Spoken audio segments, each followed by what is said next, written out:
Olá, a paz do Senhor Jesus. Bem-vindo ao canal Conceitos Teológicos, onde nós estaremos abordando desta feita a nossa lição da nossa revista Betel, lição de número 2, um assunto extremamente empolgante, a ordenança para participar da ceia do Senhor. Você sabe da importância que é a ceia do Senhor para os nossos dias hoje, nosso tempo odierno? Será que ainda tem relevância? Será que ainda é importante? Será que os cristãos de hoje em dia ainda dão o devido valor a esta cerimônia que o Senhor nos determinou que nós pudéssemos aí estarmos, nos deu como ordenança para nós estarmos cumprindo? Pois bem, vamos estar abordando nesta lição esta tão importante, aula ao qual nos trata sobre a ceia do Senhor. Você sabe qual a importância da ceia do Senhor? Notemos bem que até algum tempo atrás, os nossos irmãos, há muito tempo atrás, os nossos irmãos, quando iam participar da ceia do Senhor, eles passavam aí a semana inteira se preparando para este ato, para este momento. Em que sentido? Passavam a semana de jejum, de oração, de consagração, para que no domingo pudessem estar pronto para participar deste memorial, que é a ceia do Senhor. Hoje em dia as coisas mudaram tanto quanto a ceia do Senhor talvez não seja dada a devida importância, o devido valor.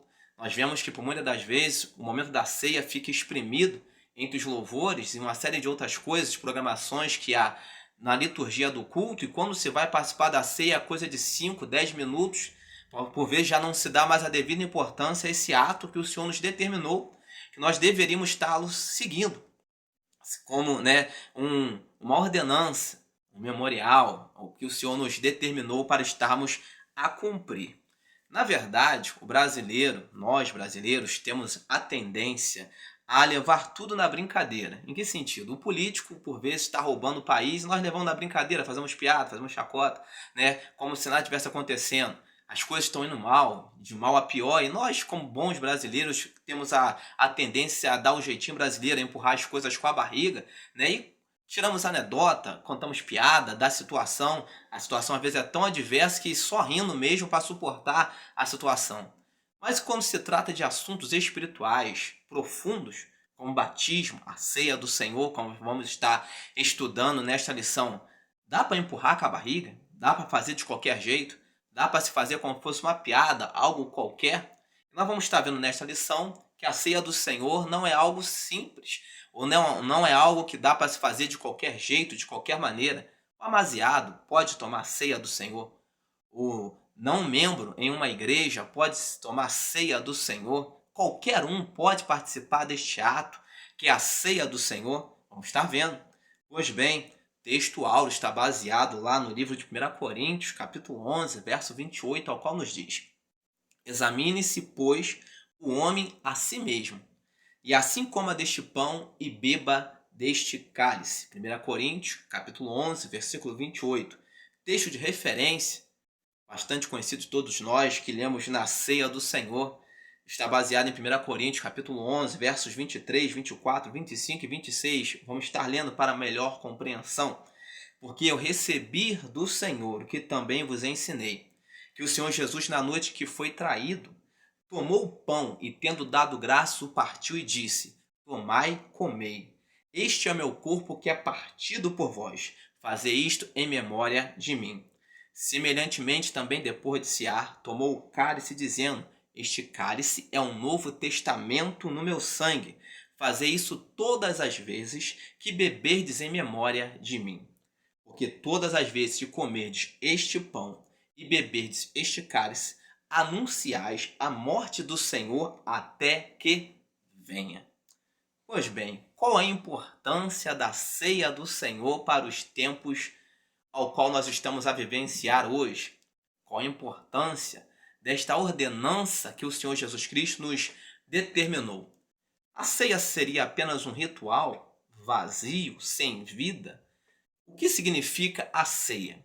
Em primeiro lugar, a ceia ela nos dá uma ideia de uma nova aliança, pois o próprio Jesus Cristo ele já disse, através da sua palavra, que este é o cálice do Novo Testamento ou Nova Aliança. É uma aliança ao qual, né, o Senhor fez com o seu povo ou com a sua igreja, ao qual ele nos determina a participarmos desta nova aliança, deste Novo Testamento, desta nova vida baseada em seu corpo, em seu sangue, que nos liberta e nos livra de todo o pecado.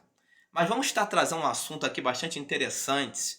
Se o sangue de Jesus Cristo representa a nova aliança, se o seu corpo representa uma nova aliança que nos traz vida, seria a ceia do Senhor algo realmente literal, o corpo e o sangue do Senhor naquele momento, ao qual o sacerdote, ao qual o pastor estar ali consagrando o cálice e o corpo do Senhor, seria um ato literal?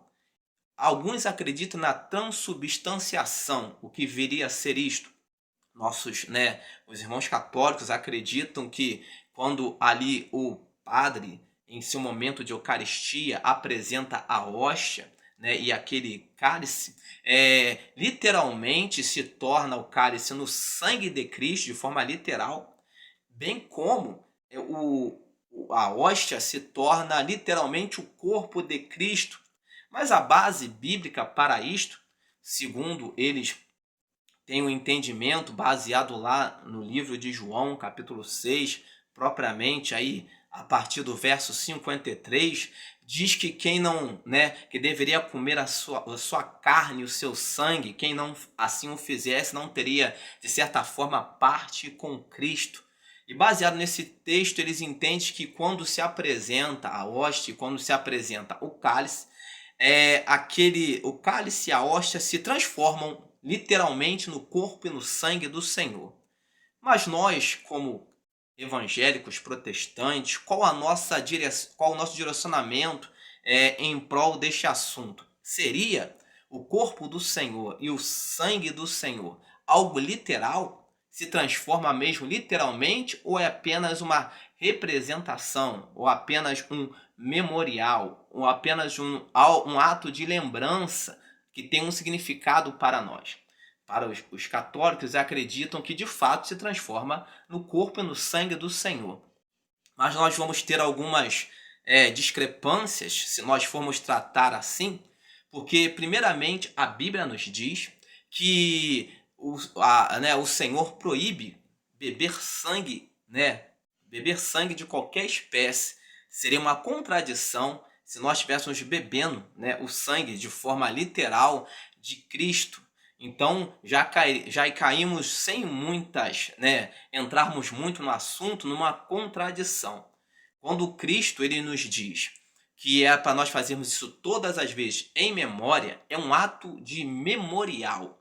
Tem um significado, não é que literalmente é o corpo e o sangue do Senhor, mas nos remete a uma memória, para nós lembrarmos do seu sacrifício vicário na cruz até que ele venha.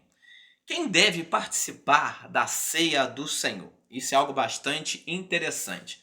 Nós entendemos que a ceia do Senhor é algo sagrado, porque o Senhor se faz presente à mesa.